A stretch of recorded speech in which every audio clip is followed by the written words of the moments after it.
Brièvement. More thing to what the colleagues just mentioned. And I would like to thank very much Mr. Monti and President Monti for a very able chairmanship of this very delicate group. The fact that the member states agreed to discuss with the other institutions the budget is a very important first step, but this is not everything. We see that there is a problem, and this is the role of this first assessment report. There is a problem with the budget. It is a systemic problem. It has consequences also creating fiscal tensions at national level. It has problems and creates problems related to the smooth functioning of the European policies. And there is a system in place which is not democratic and which is not transparent. This is what this first assessment report says. Next steps are how to fix this problem if we have one. I think that we have very good arguments. This is still to be developed. And as Mr. Lamassoure just mentioned, they are not taking away the autonomy and the fiscal sovereignty of the member states. They are not necessarily adding additional burden on the taxpayers.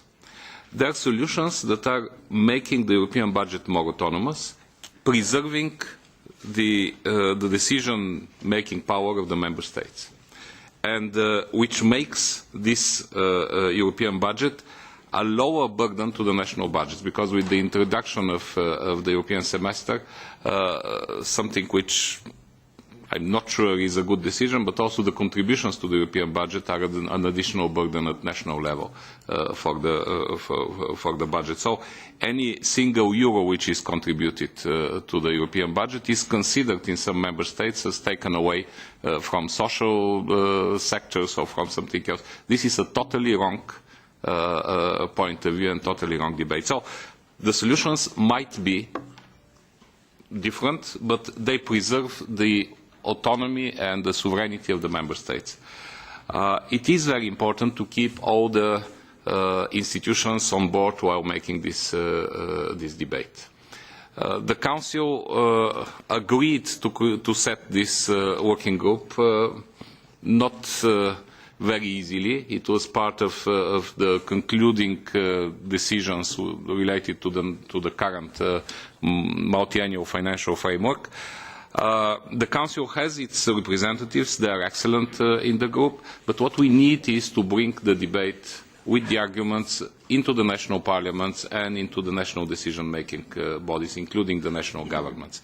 So I think that the group can only present arguments, different lines of thought, different suggestions, discussing with the European Parliament, suggested by the European Commission. We have to go into the member states and involve the national parliaments and the governments in this debate.